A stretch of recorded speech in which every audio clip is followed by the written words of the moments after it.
In this episode we will be watching a 99 move battle between Inna Gaponenko and the girl you're watching now, Natalia Pogonina. Natalia was so kind to provide us with the pictures and approve the use of them. e4, e5, knight f3, knight c6, bishop b5, h6, and white trades. The Ruy Lopez or Spanish exchange variation, a very well known variation in which black gets double pawns but has the bishop pair, and of course can use the half open d file for its rook. For players starting out, note that white cannot take the pawn. White cannot win a pawn here because then we have queen d4 attacking both the pawn and knight, and after knight f3, queen takes, queen e2, and the trade of queens, black has a very well position. So instead, white castles here.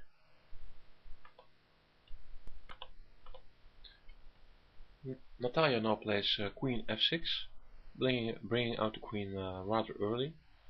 White comes with d4, threatening to play bishop g5. The threat now is that the bishop is played developed with tempo. Black takes, the bishop is developed with tempo, queen d6, and now personally I would like to play a move like e5. After e5, well, let's say queen b4, then the recapture with knight. And I think it leads to a bit more aggressive position than what happens in the game. Note once more for starting players that the black queen cannot take on b2. Usually it's not a very good idea to take on b2. Let's see what happens. If black takes on b2, then we have the cute move knight to b5. And now all sorts of things are threatening. First of all, we are threatening checkmate with queen to d8. Secondly, we are threatening to capture the pawn on c7 with check. Well, black has to defend against the checkmate. Let's say f6. Then we play knight takes c7 check.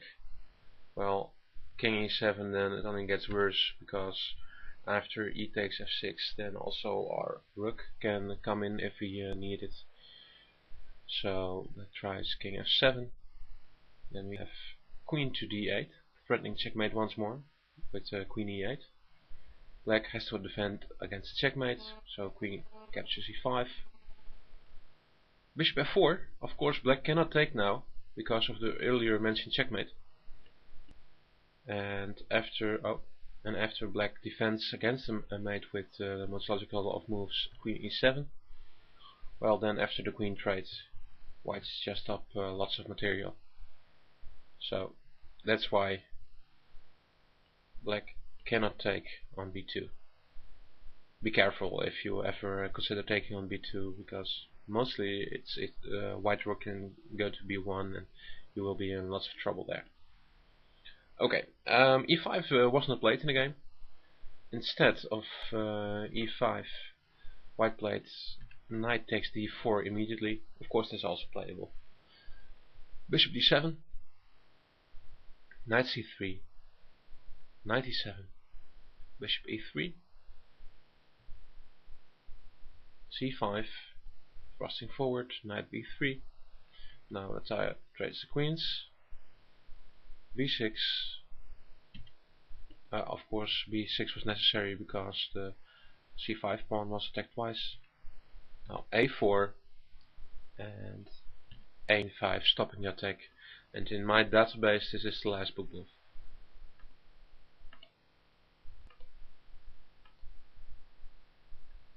White repositions the knight, starting with knight to d2. Black castles, knight to c4, bishop e6, attacking the knight, trading the rooks first, and putting the remaining rook on the open file. King c8, b3, defending the knight, and now Natalia decides to trade the bishop for the knight to mess up white's pawn structure. As you can see, the pawns on the queen side are all isolated, and two of them are even are also doubled, so they will be future targets. knight c6, knight to b5. The idea here is clear. Black wants to play bishop to f4, attacking the pawn on c7 for the second time, and there's not a good way then to defend it unless black now responds with bishop to e7, which black does. Now bishop f4, still executing the plan, and bishop d8, defending the pawn. Now white plays f3. My software tells me that the position is about equal here. Personally, I do favor white. As you can see, the white bishop on f4 and the rook on d1 are stronger positions than their counterparts. I believe the pawn on e4 has potential, and well, black has compensation. It surely isn't a knight, so it must be the messed up pawn structure on the queen side.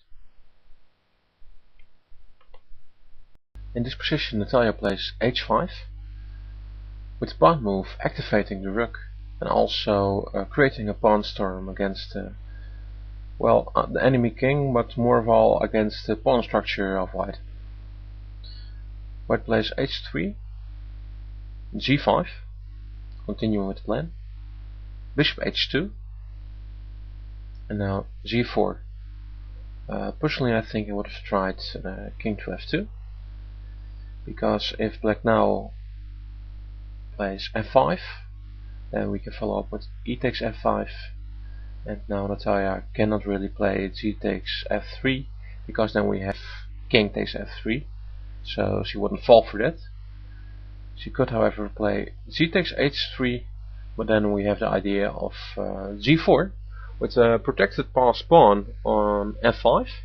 Now I'll have to admit that it isn't without a risk, because we have to of course watch the dangerous pawn on h3, and also our g4 pawn is already attacked. With that, the base of our pawn chain can be moved from f3 to g4. So we have to be we have to watch that. In the game, however, after g4, white played h takes g4, h takes g4. Now we have several possibilities. One of the possibilities is f4. However, that doesn't seem like the best choice, because after f4 black can play rook e8, attacking the pawn, and after e5, f6, e takes, bishop takes. Now black still has a really pesky pawn on g4, and also after f5, activating our h2 bishop again, black has bishop e5, and white cannot prevent the trade of bishops now, which will worsen his position even more. So let's go back.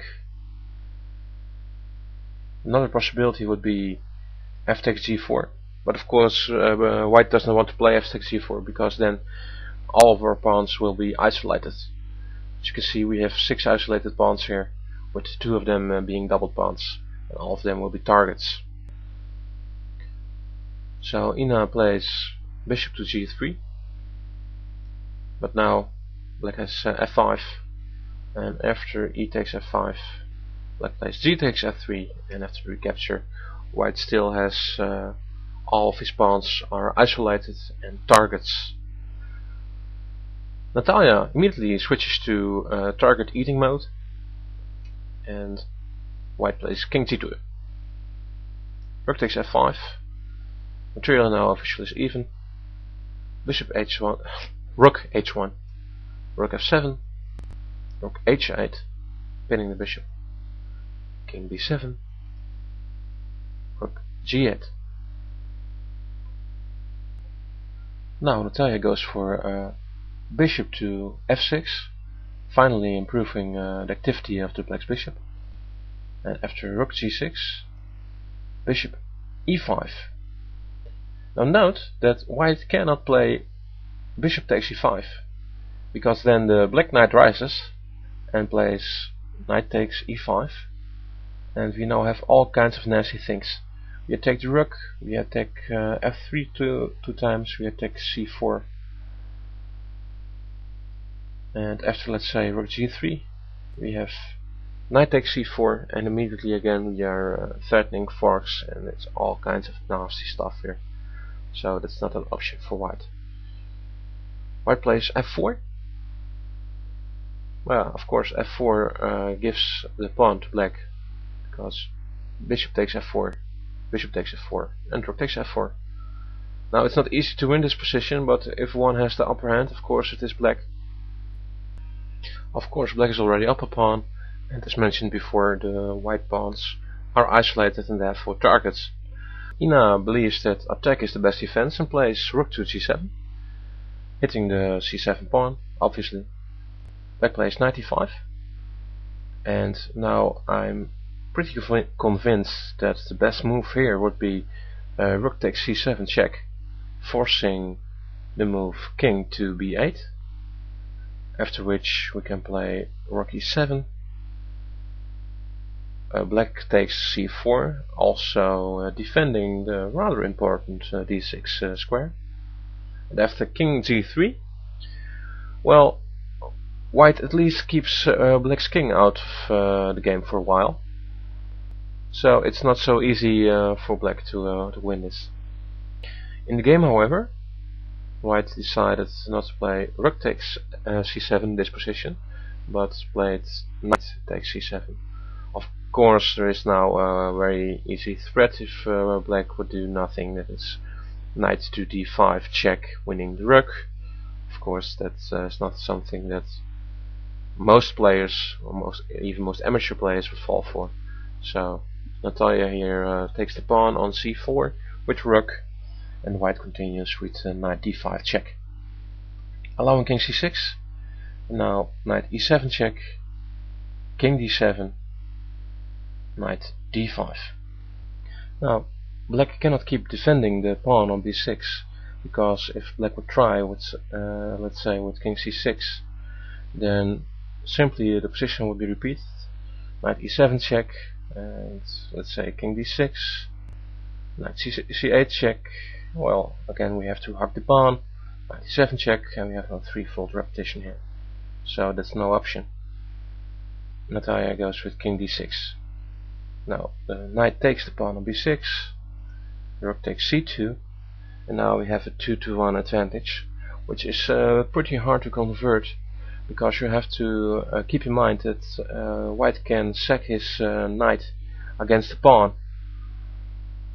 Well, simply said, if the a4 and a5 pawn could be traded in any way, then all white has to do is to sack his knight against the pawn on c5.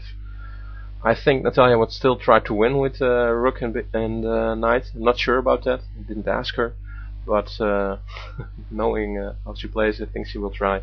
But officially it shouldn't work. White plays king g3, now c4, and white continues with king f4. A move that springs in my mind instead of king f4 here is rook a7. It seems interesting because it attacks the pawn on a5. We just said we would love to trade the pawns on a file. Now for black. Black has several options here. A move that I would consider a key move would be rook e2. Let's explore it. If white now would take the pawn on a5, then he's lost, because we have c3, and now there's not a good way for white to stop the pawn. Let's try with knight c8 check, king c6, knight e7 check, king d7, rook a7 check, and king e6. Well, a5, c2, rook c7, more or less forced, king d6, to tease a little bit, rook c8, knight d3, defending the promotion square, one more check, king d7, rook c4, and now we promote. And after the rook comes off, the remaining position should be won.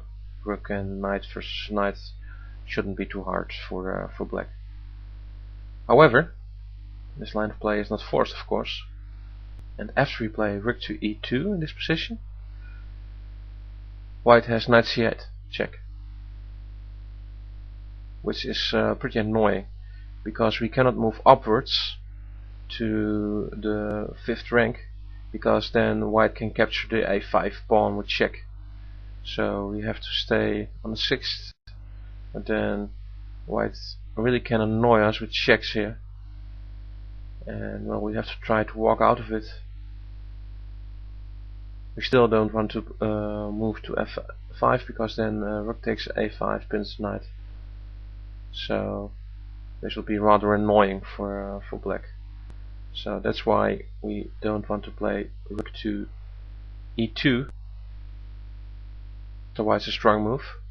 But still we have a very good move here, and that is knight to c6, of course, hitting the rook, defending the pawn, and well, one of the next move will be the pawn push to c3.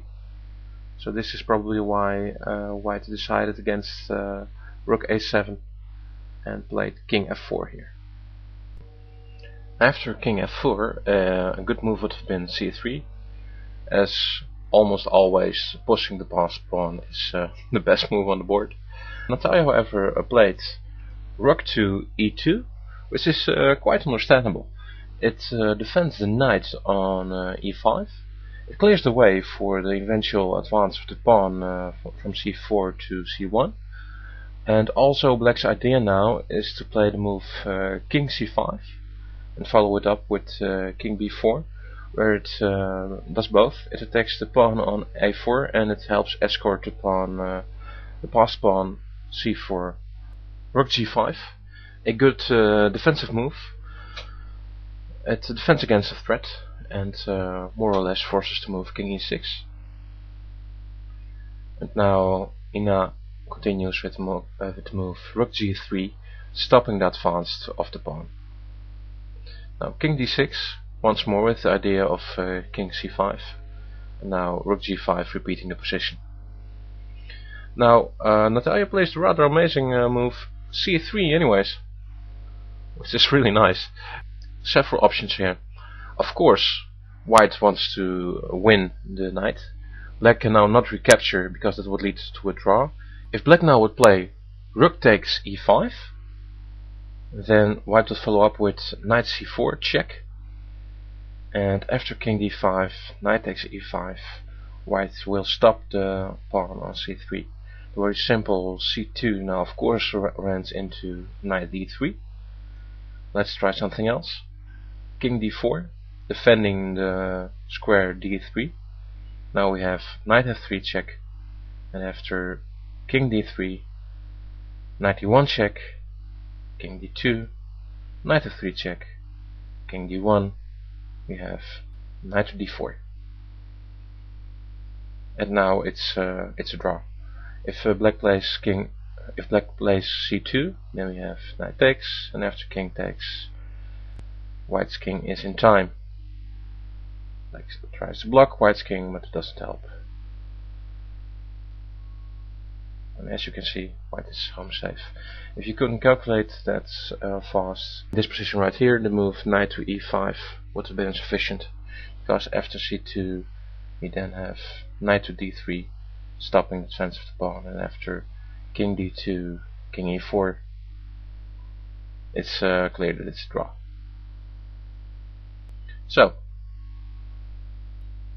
So in this position, black does not recapture. Black plays c2, offering the rook to promote the pawn. Now in this position, white missed a draw here. White had moved knight to c8 check, which draws the game. Black only has 3 legal moves in this position, and well, the move king c7 runs into rook c5 check, which leads to a lot of trouble for black. The move king to d7 leads to the same problem. So the only really chance here is king c6. Then we have knight a7 check. After king b7, 7, 7 Rook C5 stops the promotion of the pawn. Let's say black wins the knight, then please don't make the mistake of playing rook takes a5 check, because then white will still lose, because king b6 covers the square and now black will steal queen.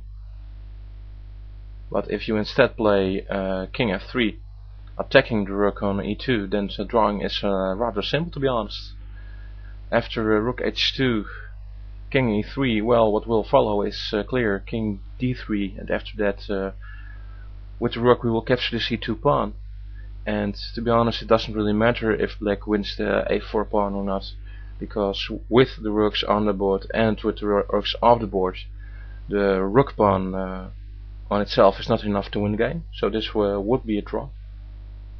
However, perhaps in the heat of the moment, perhaps Inna didn't have much time left, I don't know, but she missed the move.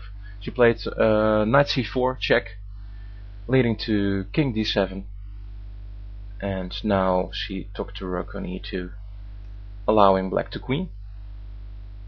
Winning these kinds of positions is not at all easy. Of course, white has no choice but to play knight to e3. Well, knight to d2 would perhaps also be possible, but he has to move the knight in front of the king. Now queen a1 attacking the a4 pawn, rook d2, king e6, king e4. Now queen takes a4 check. It's rather illustrative how to finish this game. Rook to d4, queen b3, rook d3, queen b4 check, to be on constant guard here, rook d4, queen b1 check, rook d3, queen to b5, and after king d4 we have queen e5 check, king c4, queen e4 check, getting all white pieces, king c3, queen b4 check, king c2, and now the black pawn moves up one square. Knight d5, queen c4 check, and after knight c3, queen b3 check, king d2, pawn moves one square again. Rook e3 check, move out of check, rook b3, and after a2, white has no choice but to sacrifice his knight against the pawn, and now we end up in a queen versus rook endgame. Here white plays king to e3. Now in a queen versus rook ending, the queen side should always win. The idea is twofold. If the rook and king are far apart, then the idea is to win the rook by a series of checks which will eventually force white to sort of less give up his rook. If the rook and king are close, then it's a bit harder. The idea then is to drive white back to the corner or to a side of the board, which will eventually lead to some mating attacks, which will force white to be mated or to move his rook away from his king, which then will lead to the rook and king being far apart, which will give us the chance to win the rook. While doing so, while driving white back, you have to be on your guard for stalemate tricks and of course for pins. We don't want to trade our queen for the rook. Let's see how Natalia handled this. Queen c4, rook d4, queen c5, king d3, king e5, rook e4 check, and king d5, rook f4, queen a3 check, forcing the white king back, king e2, now king e5, rook g4, king b2, queen b2 check, king d3, and queen b3 check, forcing the white king back again. King e2, queen c2 check, king e3, queen c3, and king f2. As you can see, white is forced more and more into the corner. Queen d2 check, king f3, king f5, very strong, rook g3, queen f4 check, king g2, king e4, and now white follows up with rook b3. Here the move king to h3 would have kept the pieces together a bit longer. If queen h6, then again king g2. However, it wasn't played. Rook b3 was played. Now queen d2 check, king g3, queen e1 check, king c2, king f4, rook f3 check, king g4, rook f2, queen e3, and now king to f1. Now in this position the move king to g3, threatening checkmate, would be a serious mistake, because white could play now rook to g2 check, and if black would play king f3, then we have rook g3 check, and it's a draw. If black takes, it's stalemate. If black doesn't take, the rook will trade for the queen. If black decides to play his king to h3, well, we simply play rook to h2 check, and after king g4 we will continue checking. We'll play rook to g2 check,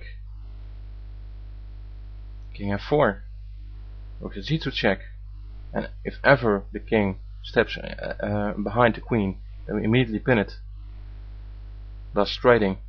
And if the king stays on the f, g or h file, then we will just keep checking. Also, if the king decides to run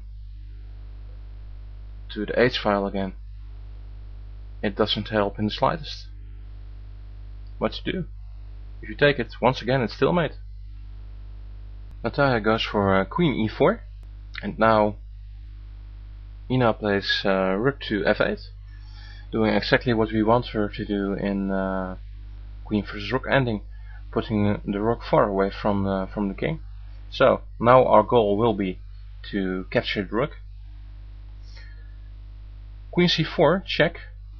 The white king cannot move on the highlighted diagonal, because then on c5 the queen will give a rook winning check, which immediately displays the problem that white has in his choice of moves. White goes for king g2. If, for example, king g1, then even better is king g3. But we could also win the rook with queen to c5. So, king to c2. We have queen d5 check, king f1, king g3, threatening to checkmate on d1 and defending against the check on g8 at the same time. King e2, and as I told earlier, the king on e2 and the rook on f8 are too far apart to defend each other, so the rook on f8 will fall. We start with queen e6. Now the white king cannot move to the d file, because anywhere it stands on the d file, now the queen will go to d6 and win the rook. King f1,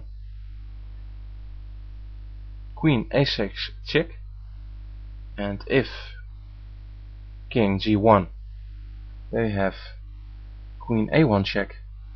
After rook f1, queen b2 will be fatal. So that's not an option. So I place king e1. Then we have queen a1 check, king e2, queen b2 check, king d1, queen b1 check, forcing the white king back to the black king. Of course, king d2, then we have to check on b4.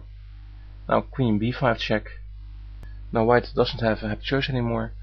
If the king moves either to e3, d2 or e1, the rook will fall immediately.